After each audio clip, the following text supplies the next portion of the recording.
حضرت علی رضی اللہ تعالیٰ عنہ آپ کہتے ہیں کہ ایک بار بدر کی جنگ کے اندر سوار تین تھے اور سواری ایک تھی، تو حضور نے کہا کہ کوئی بندہ بھی 3 بندے اکٹھے ایک سواری پہ نہیں بیٹھیں گے۔ میرے کریم آقا آپ جانوروں سے بھی محبت کرتے تھے، آپ نے کہا کہ کوئی بھی 3 بندے جو ہیں وہ ایک سواری پہ نہیں بیٹھیں گے، ہر 2 بندے بیٹھیں گے، ایک بندہ آگے مہار پکڑے گا اور آگے چلتا جائے گا۔ تو مولا علی کہتے ہیں کہ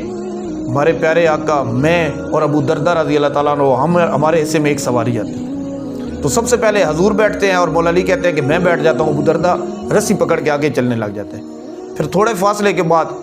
اللہ کے نبی اور ابو دردہ کی باری آ جاتی ہے اور میں رسی پکڑ لیتا ہوں، اور جب آگے تھوڑے چلتے ہیں تو پھر میری اور ابو دردہ کے اوپر بیٹھنے کی باری آتی ہے اور میرے نبی کی باری مہار پکڑنے کی آتی ہے۔ تو مولا علی کہتے ہیں جب حضور کی باری آتی ہے اور حضور مہار پکڑتے ہیں تو ابو دردہ جو ہے وہ تڑپ جاتے ہیں اور وہ کہتے ہیں کہ علی نہ ادب مانتا ہے، نہ تربیت مانتی ہے، نہ عشق مانتا ہے کہ حضور رسی پکڑے، اور میں تو چھوٹا ہوں، آپ بڑے ہیں، آپ اللہ کے نبی کو کہیں، آپ کہیں کہ آپ رسی چھوڑ دیں۔ تو علی کہتے ہیں کہ محبوبہ